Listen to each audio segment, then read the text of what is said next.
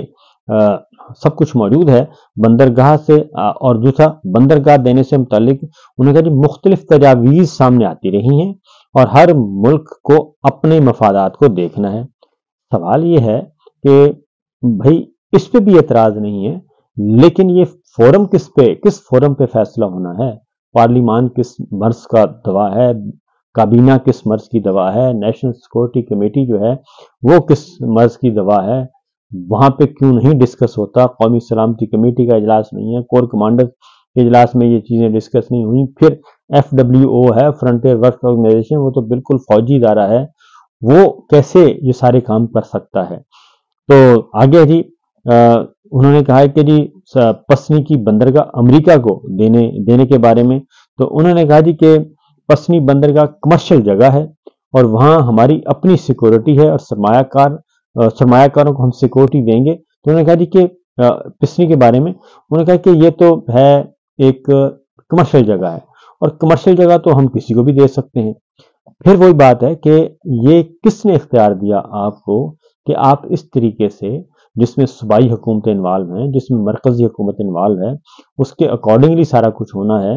تو آپ یہ سسٹم سے بالا کیسے کہہ سکتے ہیں؟ یہ بالکل وہی کام ہے کہ جنرل باجوہ امریکہ کے ساتھ کر رہے تھے، 2.5 گھنٹے کا فون سنتے تھے، اور 2 گھنٹے کی فون کال کے بعد خود ہی بیٹھے بیٹھے فیصلہ کر دیتے تھے، اور پھر وہ فیصلہ امپلیمنٹ نہیں ہوتا تھا۔ اس لیے کہ کوئی بھی متعلقہ ادارہ، متعلقہ وزارت، متعلقہ محکمہ اور حکومت وہ آن بورڈ ہوتی نہیں تھی۔ تو وہی کام اب جنرل صاحب نے کرنا شروع کر دی ہیں۔ آگے جا کے وہ کہتے ہیں جی کہ پاکستان میں سرمایہ کار کمپنیاں ہمیں چاہیے، تو اس لیے ہم نے یہ کام شروع کیا ہے۔ اور پھر آگے جا کے SIFC کے بارے میں انہوں نے بتایا کہ یہ بہترین سرمایہ کاری کا ماڈل ہے۔ ابھی تک میرا خیال ہے کہ وہ $100 بھی نہیں لا سکی SIFC۔ $100 ارب کا کہا تھا، $100 ارب تو درکنار، $1 کروڑ بھی نہیں ابھی تک آیا SIFC کے تھرو۔ تو آگے جا کے ایک اور انہوں نے کچھ ارشادات فرمائے ہیں کہ افواج پاکستان اور حکومت میں کوئی گیپ نہیں ہے۔ تو افواج پاکستان اور حکومت میں تو بہت گیپ ہے، صرف گیپ نہیں ہے آپ میں اور حکومت میں۔ یہ آپ کہہ سکتے ہیں کہ آپ میں اور حکومت میں گیپ نہیں ہے، افواج پاکستان میں اور حکومت میں، افواج پاکستان میں اور عوام میں بہت زیادہ گیپ ہے۔ اور اس کی وجہ یہ ہے کہ جو الیکشن چوری میں جو ہے وہ ادارہ ملوث نہیں ہے بطور ادارہ کے، یہ ادارے کا فیصلہ نہیں تھا کہ 8 فروری کا الیکشن چوری کر لیا جائے، اور یہ بھی ادارے کا فیصلہ نہیں تھا۔ چلیں خیر، وہ تو ایک الگ بحث ہے، اس پہ بھی بات کریں گے۔ اور پھر یہ کہ انہوں نے کہا جی کہ ایران نے کچھ کیا تو ہم نے اس کا جواب دیا، بھارت نے کیا تو ہم نے اس کا بھرکس نکال دیا۔ غزہ دیکھ لیں، جب اپنی سیکورٹی نہ ہو تو اس طرح کے مسائل پیدا ہوتے ہیں۔ اب اپنے آپ کو یہ غزہ سے اور فلسطین سے ملا رہے ہیں۔ آپ جوہری طاقت ہیں، آپ کی لاکھوں کی فوج ہے، آپ کے پاس اربوں ڈالر کا اسلحہ ہے، اور سب سے بڑھ کر یہ کہ آپ کے پاس جوہری ہتھیار ہیں۔ تو آپ اپنے آپ کو ترقی یافتہ ملکوں سے ملائیں گے، اور جن کے پاس جوہری ہتھیار ہیں آپ اپنے آپ کو جوہری طاقتوں کے ساتھ ملائیں گے، یا پھر اس بیچارے غزہ کے ساتھ جہاں پہ کوئی زندگی کے سارے آثار ختم کیے جا رہے ہیں۔ تو یہ اس کے بعد انہوں نے کہا جی پاکستان اسرائیل کو تسلیم نہیں کر رہا۔ اگین ابراہیم اکارڈ محض ایک ایجنڈا ہے، اور اسرائیل کو تسلیم کرنے سے متعلق پاکستان کے اندر پروپیگنڈا کیا جاتا ہے۔ تو یہ، اور کشمیر اور فلسطین ہمارے لیے بہت اہم ہے، بند کمروں میں کوئی بات چیت ہم نہیں کرتے، مگر وہ دن بھی چلے گئے جب ہم عوام کے سامنے سب چیزیں لے کر آتے ہیں۔ یعنی آپ نے عوام کو وہ کہہ رہے ہیں جی ہم ساری چیزیں نہیں بتائیں گے، ہم جو کریں گے ہم ساری چیزیں نہیں بتائیں گے، اور اس کا مطلب یہی ہے کہ ہم امریکہ سے کیا ڈیل کر رہے ہیں، ہم